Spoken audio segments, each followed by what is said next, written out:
What's going on, guys? Welcome back into the channel. So we talked a little bit about filling out our rosters and utilizing that leftover cap space that we have, but in today's video I want to go over various different types of players to target within your franchises to utilize that extra money. What type of players are actually valuable to add to your team? We're going to go ahead and dive into that today. Now, whenever you hit off-season within a Madden franchise, there are two major categories that I want you guys to be on the lookout for that you can utilize your extra cap space on in order to fill out your roster. Number one is, generally speaking, going to be guys that are at the age of 30, around the age of 30, that are specifically asking for one-year contracts. This is the best way to utilize that extra cap space if you are looking to do so, because these guys can be signed to your team basically without any repercussion. If you know that you have contract negotiations coming up in the future during this season, whatever it might be, signing a guy to a one-year deal will not impact those negotiations because he will himself then be up for negotiation, and you can simply elect to not re-sign this player, or you can elect to re-sign them if they play well for you. Whatever you're looking to do, one-year deals and players that are asking for a one-year deal, if you look at the fair offer category there on the right side of the screen, that'll tell you how many years they're looking for. Those are the types of players, category number one, that you're looking for within the game. Now, the second category of players are going to be players that might not necessarily fall into that category of asking for a one-year deal. They might not necessarily fit that age group or anything of that nature. You're looking at players that are not receiving offers from anybody else. These are players that you can try to negotiate a contract with that is different than their fair offer asking price without much competition. Now, that's not to say that once you hit week 2 or week 3 of off-season that you're not going to get more offers on these players, but a lot of times you will get top-notch free agents that are getting up there in age that other teams just simply don't put bids in on because they don't want to pay a 4-year, $40 million contract, or rather $70 million contract for a guy that's 28 years old. So they don't bother to negotiate with this player at all. However, that gives you an advantage. You don't have to sign that player to a 4-year deal. You can still go in and offer that player a 1-year deal if that's what you're looking to do to fill out your roster. And if you give them enough money, they will be likely to accept it. I have gotten players as young as 26, 27 years old on 1-year deals as long as I'm offering them enough money. And let's say we were talking about an Allen Robinson type of player, for example. If I have $50 million left over and I've got nothing else to spend it on, and I really want to convince this guy to come to my team, but I don't want to sign him for more than 1 year, give him 1 year, however much money you can possibly give him. I think the max might be, I don't know, $40 million or something like that. Give him all that money. You're not going to use that money on anything else. Yeah, he's going to be super overpaid, but you're only going to have him locked up for 1 year, and after that, you have total reign to do whatever you want with that player. So that's a strategy that I feel like a lot of people kind of overlook sometimes, because they look at a guy like Allen Robinson here on the screen and they say, he wants 4 years, $70 million.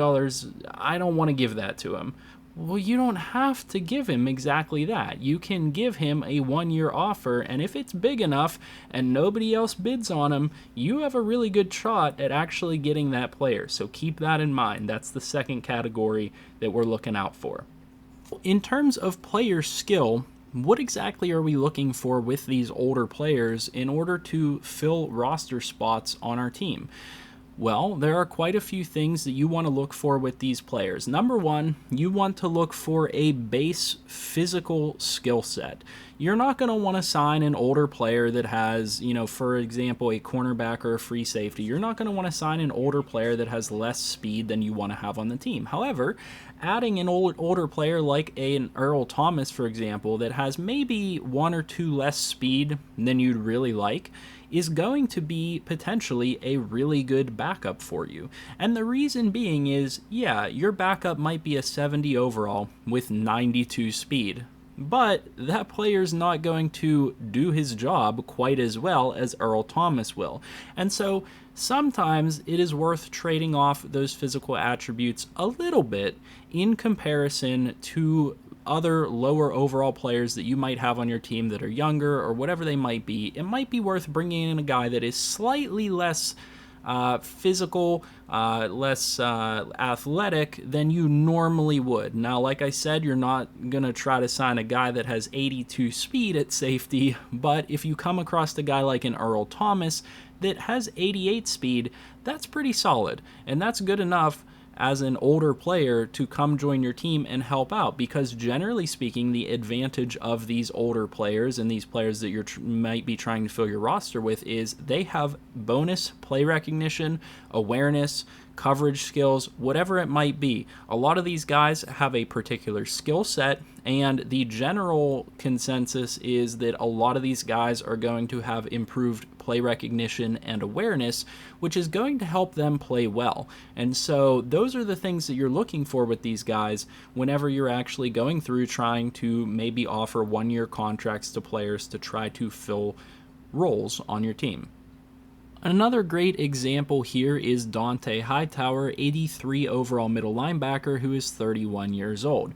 Generally speaking, I see this as a player that most people are going to tend to shy away from because they're going to look to try to find younger guys at the linebacker position.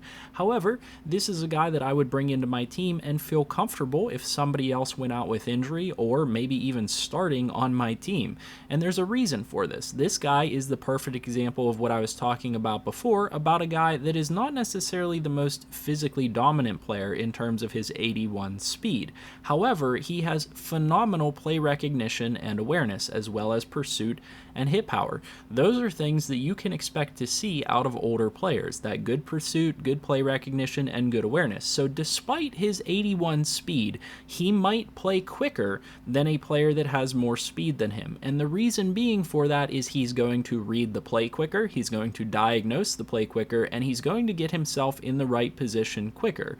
So while younger, lower overall players that are more athletic might be able to make a play if you're trying to user them or something of that nature, a guy like Dante Hightower is more often going to put himself in the right position, and that can be extremely valuable to your team, especially if you're trying to make playoff runs, if you're trying to fill some roles on your team.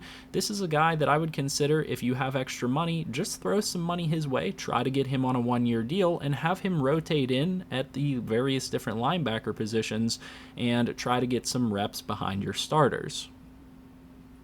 Some great players to take a look at are generally going to be found on the defensive line that many people try to shy away from. One great example here would be Gerald McCoy, the defensive tackle, who is 32 years old. You guys can see that nobody is currently bidding on him between the CPU teams, and not many users would try to go out and get a guy like this. However, he presents a very valuable skill set. He's got valuable power moves and block shedding, as well as I mentioned before, pretty good play recognition and awareness. And that is the type of thing that you can expect out of a lot of defensive linemen that you can try to fill your roster with that are really good rotational players while you try to develop other guys behind them. So let's say you have your 3 starters set up, try to get a guy or 2 that fit the mold of a Gerald McCoy type of player, somebody that has a little bit of pass rush skill, somebody that can shed blocks and things of that nature, and you're going to be well on your way to having success with your team.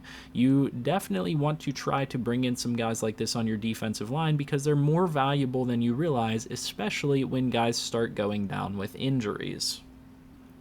Another position that I like to go out and bring veteran players in by offering them, nice contracts is the offensive line. It is a position that I tend to experience a lot of injuries within my franchises, and so while other people might, again, shy away from signing a 32-year-old player, I welcome these guys and generally speaking like to have backups that are these veteran types of linemen. Kaleki Osemele here is a great example of a player that I would be comfortable bringing in pass blocking situations because he has a very specific skill set. You guys can see the 83 pass block, 84 pass block power, and 80 pass block finesse. This is a guy that could be a very good pass blocker and versatile because I could move him inside and out. The other thing here is, again, he has a very specific skill set. He's got very good lead blocking and impact blocking, which bodes well for his run blocking game. If I do an offense that revolves around pulling linemen, he's the type of player that can get out in front and make a really nice lead block for my offense. And so, depending on what you are doing with your team, try to find guys that have specific skill sets that are going to be advantageous to you if somebody gets knocked out of the game. If you are a very pass-heavy team, try to find pass blockers that can rotate in and provide some value across that offensive line. If you're more of a run-heavy team, try to find guys that are really good at run blocking and bring them in because you can really dominate the run game if you have your offensive linemen fresh and rotating in and out on a regular basis.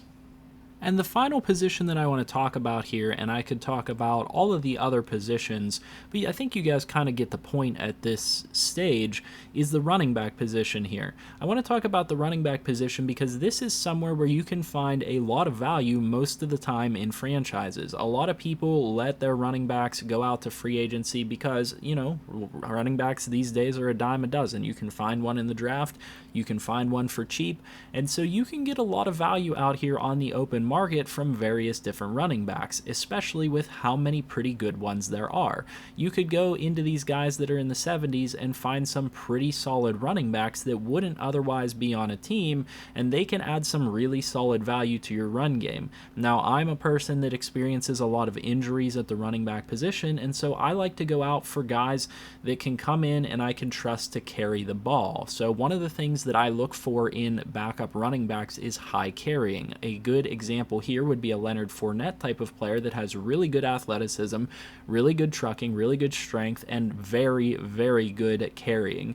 If you're going to bring yourself in a veteran running back, make sure that they have a skill set that benefits your offense. You can also find nice receiving backs out here to play on third down situations that can be advantageous to what you're trying to do, but generally speaking, I try to at least look for running backs that have good carrying that I know if they're coming into the game, I can trust them to hang on to the ball.